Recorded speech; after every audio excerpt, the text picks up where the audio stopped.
Hello ji, अस्सलाम वालेकुम। Welcome to the Diwan classroom channel. Today is our 6th lecture regarding to the data science playlist, जिसमें आज हम cover करेंगे list in Python. Very important topic in Python, बहुत ही important data type है in Python, जिसके अंदर हम एक ही एंटिटी में 10 से 15 एलिमेंट को हम स्टोर करवा सकते हैं। जैसे कि हम क्लास 9th के स्टूडेंट के मार्क्स ऐड करवाना चाहते हैं कि 10 स्टूडेंट हैं, उनके मार्क्स ये हैं, लेकिन एक ही एंटिटी से कॉल होंगे।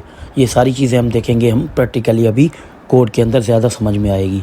मीन्स एक ही एंटिटी में हम काफ़ी चीज़ें हम स्टोर करवा सकते हैं, एक ही नाम से पुकार सकते हैं, एक ही नाम से कॉल कर सकते हैं, फिर उस पर ऑपरेशन अप्लाई कर सकते हैं, कोई भी हो सकते हैं। या किसी भी स्टूडेंट के ग्रेड ऐड करवाना चाहते हैं एक ही एंटिटी में, इसे कहते हैं लिस्ट। आइए पूरा आगे प्रोसीजर देखते हैं, कोड के अंदर देखते हैं। अच्छा, तो अब हम देखते हैं कि लिस्ट एक्चुअली है क्या प्रैक्टिकली। ठीक है, तो अब मैं कोड कर रहा हूँ, एक वेरिएबल बना रहा हूँ एल, जिसके अंदर मैं दे रहा हूँ लिस्ट। लिस्ट जो होती है वो स्टार्ट होती है स्क्वायर ब्रैकेट से, एंड भी होती है स्क्वायर ब्रैकेट से। ठीक है जी, उसके अंदर कोई भी एलिमेंट सपोज 2, 5 और 8 मैंने इनक्लोज कर दिया। ये एक बन गई लिस्ट। लिस्ट क्या है? एक वेरिएबल के अंदर मल्टीपल एटम्स हमने स्टोर करवा दिए हैं। अब हम एल को प्रिंट करवाना चाहते हैं। मैंने एल को प्रिंट करवाया तो आउटपुट क्या आ रहा है? 2, 3, 5, 8। अब मैं डाटा टाइप चेक कर रहा हूँ कि मैंने जो लिस्ट बनाई है वो वाकई लिस्ट है या नहीं। टाइप के थ्रू हम चेक करते हैं इसका डाटा टाइप।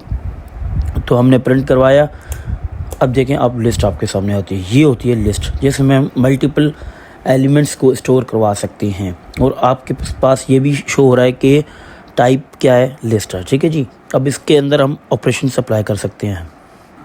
अगर हम पहला एलिमेंट को हम देखना चाहते हैं कि कौन से, अब सपोज़ ये मार्क्स हैं। ठीक है, 10 में से एक स्टूडेंट के 2 मार्क्स आए, एक के 5, एक के 8 आए। अब मैं चाहता हूँ कि मुझे दूसरे नंबर का जो है मार्क्स पता चल जाएँ। वो कैसे पता चलेंगी? इन पाइथन लिस्ट के थ्रू। वो ऐसे करेंगे, हम इंडेक्सिंग देंगे। ठीक है, अंदर एल क्या एक वेरिएबल है जो मैंने लिस्ट का बनाया था। ठीक है, उसके अंदर मैं सपोज़ दूसरे नंबर के मार्क्स देखना चाहता हूँ। दूसरे नंबर की इंडेक्सिंग कैसे आएगी? मैंने पहले लेक्चर में बताया था कि 0 से इंडेक्सिंग स्टार्ट होती है। तो 0 पे आएगा 2 और 1 पे क्या आएगा? 5। तो यहाँ पे 1 लिखने से और शिफ्ट और एंटर दोनों साथ प्रेस करो तो कोड से रन हो जाएगा, तो आपके पास आउटपुट आ जाएगा 5। ओके जी, मैं उसके बाद आपको ये बताना चाहता हूँ कि अगर मैं चौथे स्टूडेंट की मार्क्स ऐड करना चाहता हूँ, क्या मैं वो कर सकता हूँ? जी बिल्कुल हम कर सकते हैं, क्योंकि लिस्ट जो है वो चेंजेबल है। लेकिन टपल्स, पहले मैं बता रहा हूँ कि टपल्स जो है चेंजेबल नहीं है। वो नेक्स्ट टॉपिक है जो हम कवर करेंगे। ठीक है, लिस्ट हम चेंज कर सकते हैं आफ्टर क्रिएट करने के बाद हम चेंज कर सकते हैं। अच्छा, चेंज कर सकते हैं तो क्या हम एक ही डाटा टाइप दे सकते हैं या डिफरेंट दे सकते हैं? लाइक मैं यहाँ पे नाम ऐड करना चाहता हूँ, तो मैं क्या नाम ऐड कर सकता हूँ। उसके बाद सपोज़ मैं ये करना चाहता हूँ कि उसके बाद मैं एक और वेरिएबल डाटा टाइप देना चाहता हूँ, लाइक ट्रू। मैंने बूलियन दे दिया, यहाँ पे मैंने स्ट्रिंग दे दी। क्या मैं कर सकता हूँ? देखते हैं। जी बिल्कुल हम कर सकते हैं। अभी मैं प्रिंट करवा रहा हूँ, ये हो रहा है। ठीक है, अब मैं इसका टाइप चेक कर रहा हूँ, बिल्कुल आ रहा है हमारे पास। अब मैं इंडेक्सिंग देख रहा हूँ लिस्ट 1 की, तो वो भी 5 दे रहा है। अगर मैं लिस्ट की इंडेक्सिंग जो अब स्टार्ट में कर रहा हूँ 4th नंबर का देख रहा हूँ, वो भी आ रहा है। कौन सा आ रहा है? ट्रू। अगर मैं लिस्ट की इंडेक्सिंग स्टार्ट कर रहा हूँ 5th से, तो ये कर रहा है, यानी ये दे रहा है यहाँ पे एरर, क्योंकि list index out of range, क्योंकि हमने 0 से स्टार्ट की थी।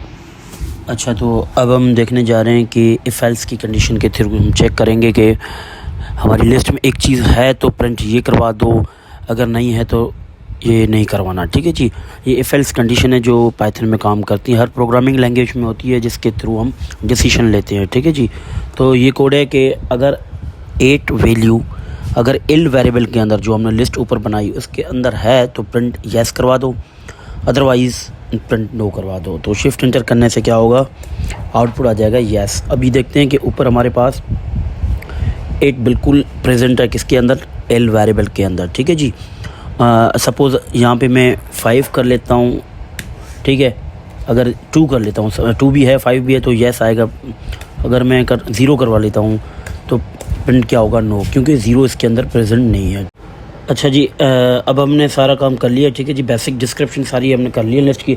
अब हम मूव करना है सेकंड स्टेप के अंदर, जो लिस्ट के अंदर है वो है मेथड्स। ठीक है जी, तो मैं एक वेरिएबल बना रहा हूँ, लिस्ट बना रहा हूँ, जिसका वेरिएबल का नाम है, सपोज़ मैं मार्क्स दे रहा हूँ। ठीक है जी, मार्क्स दे रहा हूँ। मार्क्स मैंने यहाँ से इनिशलाइज़ कर लिए हैं, सही है, जिसके अंदर आउट ऑफ 10 में से मार्क्स मैं किसी को दे रहा हूँ 2, किसी को दे रहा हूँ 4, किसी को दे रहा हूँ 1, किसी को दे रहा हूँ 7, किसी को दे रहा हूँ 5, किसी को दे रहा हूँ 9, किसी को दे रहा हूँ 10, सही है।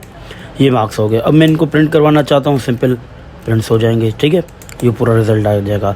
अब मैं चाहता हूँ कि मैं किसी भी एक और स्टूडेंट की मार्क्स ऐड करना चाहता हूँ, तो सिंपल कैसे होगा, मार्क्स डॉट अपेंड, क्या होगा, डॉट अपेंड, उसके अंदर मैं 6 मार्क्स ऐड करना चाहता हूँ किसी स्टूडेंट के, तो क्या करेंगे, अब मैं प्रिंट करवाना चाहता हूँ, ये लास्ट में ऐड हो जाएंगे। देखें जी 6 मार्क्स जो है ऐड हो गए। अब मैं मार्क्स को मैं सॉर्ट करना चाहता हूँ, तो सिंपल आप सॉर्ट फंक्शन यूज़ करें, बिल्ट इन मेथड, वो सॉर्ट हो जाएंगे, ठीक है जी, सॉर्ट हो गए हैं। अब मैं प्रिंट करवाना चाहता हूँ मार्क्स को, ठीक है जी, ये देखें अब सॉर्ट हो गया, सही है। अगर अब मैं चाहता हूँ कि प्रिंट करना चाहता हूँ, लेकिन मैं रिवर्स ऑर्डर को क्या कर रहा हूँ, वो ट्रू कर रहा हूँ, तो उल्टा प्रिंट हो जाएगा ऐसे, ठीक है जी, ऐसे डिसेंडिंग ऑर्डर में प्रिंट हो जाए। अच्छा, तो अब हम और डिस्कस करने जा रहे हैं कुछ मेथड्स जिसके अंदर हम मार्क्स का इंडेक्स कोई फाइंड करना है। लाइक सपोज़ मैं कर रहा हूँ 7 नंबर का, 7 का इंडेक्स क्या होगा, तो मैं यहाँ पे कर रहा हूँ सिंपल मार्क्स डॉट इंडेक्स, उनके अंदर मैं 7 वैल्यू दे रहा हूँ, तो उसका इंडेक्स जो आ रहा है 2 आ रहा है। 2 क्यों आ रहा है, क्योंकि 0 पे 10 होगा, 1 पे 9 होगा, 2 पे 7 होगा, ये इंडेक्स दे रहा है इसके अंदर, ठीक है। इंडेक्स देने के बाद अगर मैं सपोज़ यहाँ पे मैंने जो मार्क्स बनाए हैं, मार्क्स का जो वेरिएबल बनाया है उसके अंदर काउंट फाइंड करना है मुझे, 2 का मैं सपोज़ काउंट फाइंड करना चाहता हूँ, तो सेम वे मैं इसको ही कॉपी कर रहा हूँ, कोड को कॉपी और यहाँ पे पेस्ट कर रहा हूँ, सही है। लेकिन सिर्फ इंडेक्स की जगह मैं काउंट फंक्शन को प्रिंट कर रहा हूँ, ठीक है। काउंट को मैं 7 को काउंट कर रहा हूँ, कितनी बार आ रहा है, 1 टाइम आ रहा है इस वेरिएबल के अंदर, ठीक है जी। अच्छा, अब हम एक और चीज़, इंपॉर्टेंट चीज़ है जो वो डिस्कस करने जा रहे हैं। सपोज़ मैं एक वेरिएबल बना रहा हूँ डी के अंदर मैं पूरी लिस्ट जो वो मैं कॉपी करके दे रहा हूँ यहाँ पे। अब मैं क्या कर रहा हूँ, डी के अंदर जो 0 का इंडेक्स है, 0 का, उसकी मैं वैल्यू चेंज कर रहा हूँ, वो दे रहा हूँ, क्या वैल्यू दे रहा हूँ, 4, ठीक है। अब हम क्या कर रहे हैं कि 4 वैल्यू देने के बाद मैं प्रिंट करवा रहा हूँ डी को, ठीक है, डी को प्रिंट करवा रहा हूँ। तो अब देखें डी के क्या आ गई, जो 10 वैल्यू थी वो कॉपी होके 4 होगी। लेकिन अब मैं मार्क्स को भी प्रिंट करवा रहा हूँ, ठीक है, ऊपर मार्क्स को करवाते हैं, दोनों को डिफरेंस देखते हैं। अब मार्क्स को जब मैंने प्रिंट करवाया तो मार्क्स आ रहा है, अच्छा जी, मार्क्स को जब प्रिंट करवाया वहाँ पे भी 4 आ गया है। इसका मतलब ये है कि ओरिजिनल में भी चेंज आ रहा है, ठीक है जी, ओरिजिनल में भी चेंज आ रहा है। तो बिगिनर लेवल यही तो सोचेगा कि यार डी के मार्क्स जो मैंने डी के अंदर दी, डी के अंदर जो मैंने चेंज की वैल्यू तो डी में होनी चाहिए, मार्क्स में नहीं होनी चाहिए। लेकिन पाइथन में ऐसे वर्क करता है। एज अ बिगिनर लेवल आप सोचेंगे तो ऐसे ही होगा कि यार मार्क्स जो है वो सारे डी में जा रहे हैं, डी की वैल्यू मैंने चेंज कर दी तो डी चेंज होगा, लेकिन मार्क्स चेंज नहीं होगा। लेकिन यहाँ पे क्या हो रहा है कि मार्क्स चेंज हो रहे हैं, ठीक है जी, मार्क्स चेंज हो रहे हैं। ये क्यों हो रहा है, क्योंकि ये पाइथन में वर्क करता है। अब हम देखते हैं कि एक्चुअली मुझे वो काम करना है कि ओरिजिनल में चेंज ना हो, तो हम सिंपल क्या करेंगे, मार्क्स डॉट कॉपी बना देंगे, मार्क्स की कॉपी दे देंगे हम किसको, इसको। अब हम क्या कर रहे हैं, मार्क्स को कॉपी दे देंगे, ठीक है। मार्क्स को कॉपी देने के बाद 0 इंडेक्स पे अब मैं वैल्यू चेंज कर रहा हूँ 3। अब मैं रन कर रहा हूँ तो ओरिजिनल मार्क्स पे देखें कोई फ़र्क नहीं पड़ा, ओरिजिनल मार्क्स पे कोई फ़र्क नहीं पड़ा, 4 वही था जो हमने पहले चेंज किया था। अब मैं सपोज़ मैं डी को प्रिंट कर रहा हूँ तो फिर देखें कि चेंज आ जाएगा, ठीक है जी। ये सारा था कॉन्सेप्ट, ये आपको मेमोराइज़ करना है, ये समझना है आपको सारी चीज़ें कॉन्सेप्ट को। हम 2 से 3 और मेथड्स देख रहे हैं, जैसे इंसर्ट करना, किसी भी इंडेक्स पॉइंट पे करना। लाइक आप चाहते हैं कि सेकंड नंबर के बाद मुझे ये नंबर चाहिए, मुझे ये ऐड करना है। पहले हमने जो अपेंड किया था वो लास्ट में हो रहा था, अब हम कर रहे हैं कि लिस्ट के अंदर जो हमारे अकॉर्डिंगली हो। लाइक मैं कहना चाह रहा हूँ कि मार्क्स के अंदर मुझे इंसर्ट करना है किस इंडेक्स पे, 2 इंडेक्स पे मुझे एलिमेंट जो नंबर दे दो वो 900 दे दो, सही है जी। अब मैं प्रिंट करवाना चाहता हूँ मार्क्स को, अब देखते हैं कि क्या रिज़ल्ट आता है। तो आप देखें सेकंड इंडेक्स पे मेरा 900 आ गया है, सही है। अच्छा, एक और मेरे पास एक्सटेंड टाइप का एक मेथड है जिसके अंदर क्या होता है कि सपोज़ मैं एक बना रहा हूँ एम के अंदर मैंने कुछ नंबर दे दिया 1 2 3। एक मिनट थोड़ा सेट करने दें। अच्छा जी, ये हो गई मेरे एलिमेंट लिस्ट एम बन गई, सही है। अब मैं एल को करना चाहता हूँ, सही है। एल के अंदर मैं एलिमेंट दे रहा हूँ 100 200 सही है, 100 200 दो एलिमेंट मैं दे रहा हूँ। अब दो लिस्ट बन गई मेरे पास। अच्छा, अब मैं क्या कर रहा हूँ कि एम के अंदर एक्सटेंड कर रहा हूँ एल को, एम डॉट एक्सटेंड उसके अंदर मैं क्या कर रहा हूँ, एल को एक्सटेंड कर रहा हूँ। अब मैं एम को प्रिंट कर रहा हूँ। देखिए जी रिज़ल्ट क्या कर रहा है कि जो एम की लिस्ट है उनके बाद वो एट द लास्ट में ऐड कर रहा है, लेकिन एक्सटेंड कर रहा है, पूरी लिस्ट को ऐड कर रहा है। ये चीज़ होती है। अगर मैं कॉन्केनेट भी करना चाहूँ तो इस तरीके से हो सकता है कि एल प्लस कॉन्केनेट करने का भी यही तरीका है कि एम प्लस एल कर दो। ठीक है जी। अब मैं के को प्रिंट करवाना चाहता हूँ। ये देखें आप,